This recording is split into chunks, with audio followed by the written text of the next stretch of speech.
Hello ma'am. Hello మా. Ma'am, ఈ 2025లో tarot card ప్రకారంగా తులారాశి వాళ్ళకి ఎలా ఉండబోతుంది అంటారు? తప్పకుండా. ముందుగా తులారాశి వాళ్ళందరికీ నూతన సంవత్సర శుభాకాంక్షలు. ఆల్రెడీ మీకు ఒక కార్డ్ వచ్చేసిందా?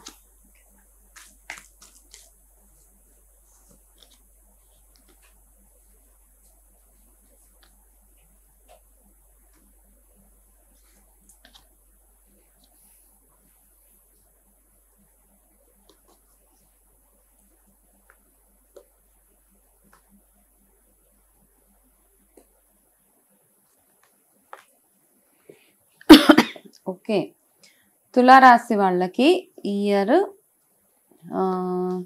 మిక్స్డ్ రిజల్ట్స్ అనవచ్చు. ఓకే, అంటే అంత గ్రేట్గా లేదు, అట్లా అని మరీ బ్యాడ్గా కూడా ఉండదు.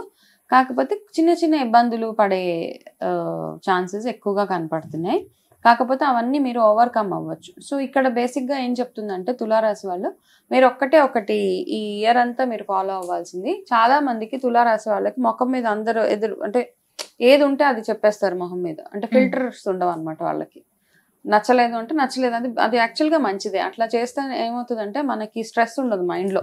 ఓకే, అంటే లోపల ఒకటి పెట్టుకొని బయట ఒకటి అనేసినప్పుడు ఏమవుతుందంటే మనకు అదే మైండ్లో తిరుగుతూ ఉంటుంది. కాకపోతే తులారాశి వాళ్ళ దగ్గర ఉన్న ఒక గుడ్ థింగ్ ఏంటంటే వాళ్ళు ఏది మనసులో మైండ్లో ఉంటే అది బయటకు చెప్పేస్తూ ఉంటారు.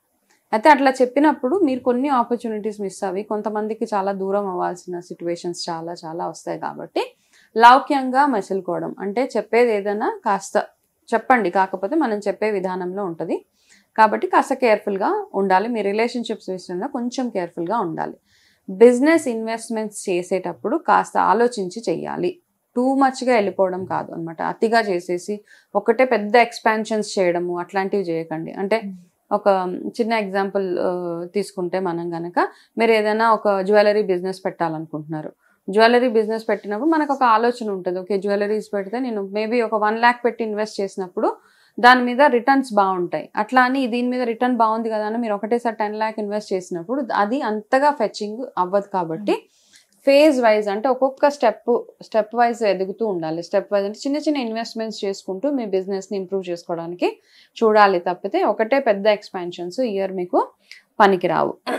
అదేవిధంగా క్లోజ్ రిలేటివ్స్తో కానీ అన్నదమ్ములతోటి కానీ అక్క చెల్లెలతో కానీ చిన్న చిన్న ఇబ్బందులు అంటే డిఫరెన్స్ ఆఫ్ ఒపీనియన్స్ అంటాం కదా, మనస్పర్ధలు వచ్చే అవకాశాలు ఉన్నాయి. కాబట్టి ఆల్రెడీ ప్రిడిక్షన్ ఉంది కాబట్టి ఒకవేళ మీకు కోపం వచ్చినా అంటే మీకు ఆ రిలేషన్షిప్ ఇంపార్టెంట్ అనిపిస్తే మనం ఆ రిలేషన్షిప్ని ఎంత జాగ్రత్తగా చూసుకోవడం అన్నది మీ చేతిలో ఉన్నది. కాబట్టి అలాంటి చిన్న చిన్న డిఫరెన్సెస్ వచ్చినప్పుడు కొంచెం మీరే తగ్గి ఉండడం అట్లాంటివి చేస్తే ఆ రిలేషన్షిప్ లాంగ్ లాస్టింగ్గా ఉంటుంది. అదేవిధంగా బ్లూ కలర్ మీకు ఇయర్ ఫేవరబుల్గా ఉంటుంది.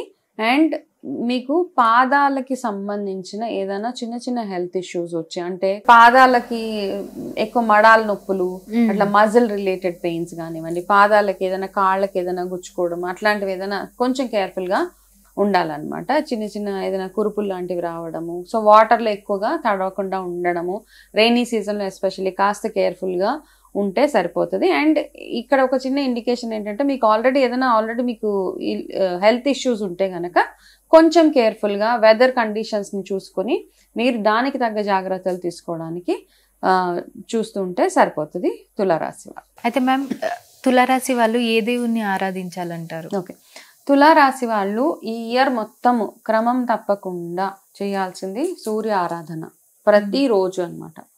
సూర్యోదయం టైం కల్లా లేవండి. ఫస్ట్ థింగ్ ఏంటంటే ఆ టైం కల్లా నిద్రపోయి ఉండడం కాకుండా ఆ టైం కల్లా లేచి మీరు ఫ్రెష్ అయిపోయి స్నానం అంతా చేసుకుని ఉండి సూర్యోదయానికల్లా మీరు వెళ్ళి సూర్య ఆరాధన అంటే సూర్యుడికి ఒక రాగి చెంబులో నీళ్ళు తీసుకుని ఆగ్యం.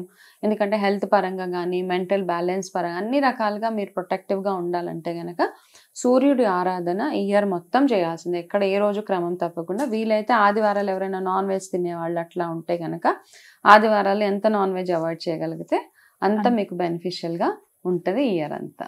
ఓకే, సో 2025లో తులారాశి వాళ్ళకి ఎలా ఉంటుంది అనేది టారో కార్డ్ ప్రకారంగా చాలా చక్కగా తెలియజేశారు మ్యామ్. Thank you. నమస్తే అమ్మా.